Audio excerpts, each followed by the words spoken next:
उन्हाळा चालू झाला आहे आणि उन्हाळ्यामध्ये तुम्हाला जर घरच्या घरी अगदी दुकानात जसं मिळतं, आईस्क्रीम पार्लरमध्ये जसं आईस्क्रीम मिळतं तसं आईस्क्रीम तुम्हाला घरी बनवायचं असेल तर अगदी सोप्या साहित्यामध्ये घरी जे साहित्य अवेलेबल आहे त्याच्यामध्ये आपण आज आईस्क्रीम बनवणार आहे. बघू शकता अगदी स्मूथ असं आईस्क्रीम हे.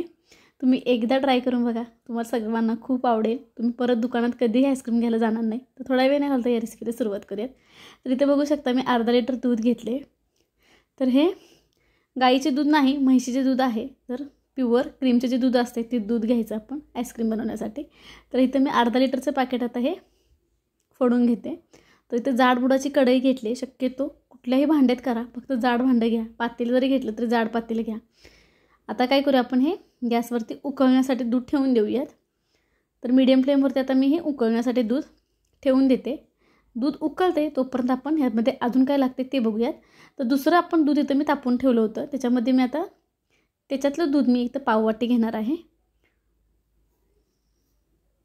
आणि आता त्यामध्ये घालूयात. इथं मी गव्हाचं पीठ घेतले. तर इथं अर्धा लिटर दुधासाठी आपण 3 चमचे गव्हाचं पीठ वापरणार आहे. तर पहिल्यांदा 1 चमचा घातला आहे, ढवळून घेऊया. गुठळी नाही झाली पाहिजे म्हणून एकदम पीठ नाही घालायचं. तर पहिल्यांदा 1 चमचा घालून चांगलं ढवळून घेऊयात. त्यानंतर परत 1 चमचा घातला आहे, परत ढवळून घ्या. या पद्धतीने केल्यामुळं अजिबात गुठळी होत नाही. एकदम फक्त घालू नका. आता परत 3रा चमचा घालते.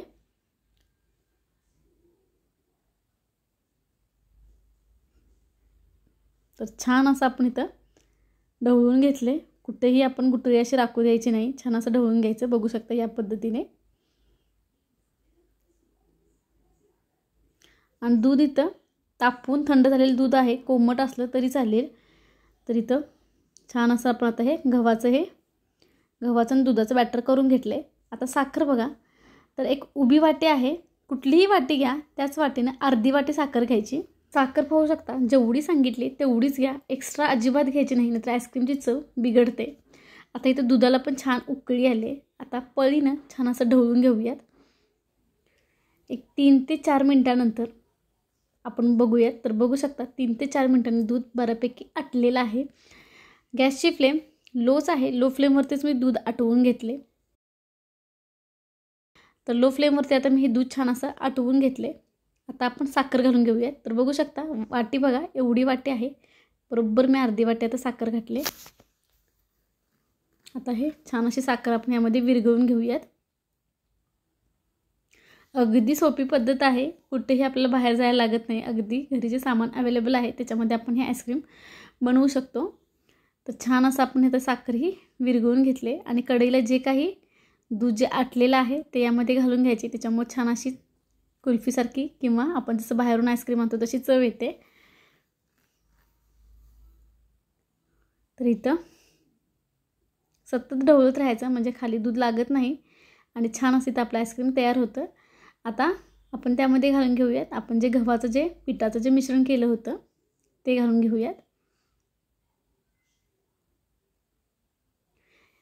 अतिशय आपण जसं बाहेरून आईस्क्रीम आणतो तीच चव आहे. एकदा नक्की करून बघा आणि केल्यानंतर मला कॉमेंटमध्ये सांगा की आईस्क्रीम कसं झालं.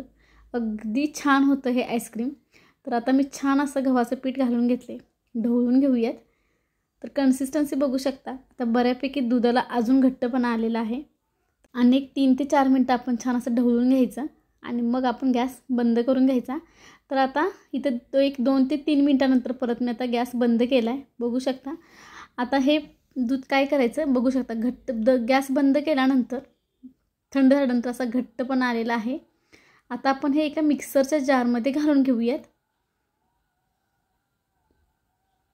पहिलं जे काही लागलेलं होतं ते पण आता सगळं मी काढून घेते आणि मिक्सरमध्ये घालून आपण हे एक 2 ते 3 मिनटं आपण मिक्सर फिरवून घ्यायचा म्हणजे हे बॅटर परत पातळ होतं.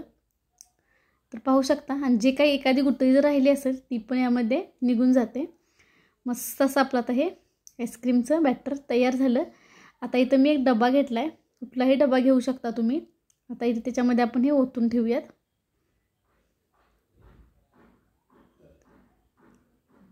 तर इथे मी पूर्ण असं बॅटर आता ह्याच्यामध्ये डब्यामध्ये ओतून ठेवलं आहे आणि लास्टला मी इथं व्हॅनिला इसेन्स घातला आहे, फ्लेवरसाठी घातला आहे, ऑप्शनल आहे. तुम्ही नाही घातला आणि फक्त गव्हाच्या पिठाचं तसं जरी ठेवलं तरी त्याची चव बाहेर जसं आपण आणतो आईस्क्रीम तशीच लागते.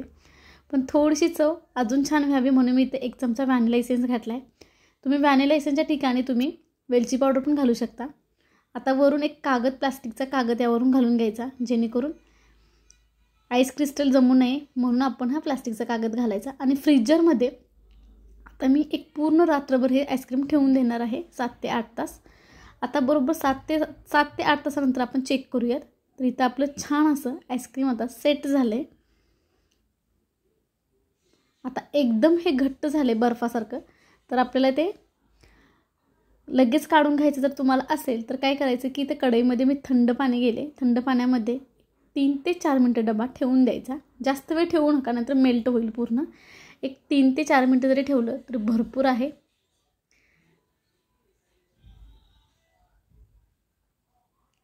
तर आता हे मी 3 ते 4 मिनटानंतर आपण डबा आता बाहेर काढून घेऊयात आणि आता आपलं आईस्क्रीम कसं झालं ते बघूयात. तुम्ही हे आईस्क्रीम एखाद्या पळीनं किंवा चाकूनं काढू शकता. तर आता मी हे चाकूनं आईस्क्रीम बाहेर काढणार आहे. तर या पद्धतीने कट द्यायचा, अगदी अलगद असं आपलं हे आईस्क्रीम बाहेर निघतं. अगदी छान होतं. जसं जसं आपण त्याला बाहेर काढतो तसं ते असं छान असं स्मूथ होतं. तर बघू शकता या पद्धतीने इथं आपलं आईस्क्रीम, गव्हाच्या पिठाचं आईस्क्रीम तयार झालं. जेव्हा मी ही आईस्क्रीम पहिल्यांदा बनवलं तेव्हा जेव्हा ह्याची टेस्ट बघितली, आपण बाहेरून जे आईस्क्रीम आणतो त्याच्यातनी ह्याच्यात जराही वेगळा असा फरक नाही. तुम्ही एकदा नक्की ट्राय करून बघा आणि केल्यानंतर मला सांगा. छान असं आईस्क्रीम आपलं इथं तयार झालं. आता मी तुम्हाला हे चमचानं काढून दाखवते की किती छान असा चमचा स्मूथली आपला घुसतो, जसं आपण बाहेरून आईस्क्रीम खातो तसं. तर बघू शकता. तर एकदा नक्की ट्राय करून बघा आणि तुम्हाला ही रेसिपी थोडी जरी आवडली असेल तर चॅनलला सबस्क्राईब करा. पुन्हा भेटूया आपण अशीच एक नवीन रेसिपी घेऊन. तोपर्यंत नमस्कार.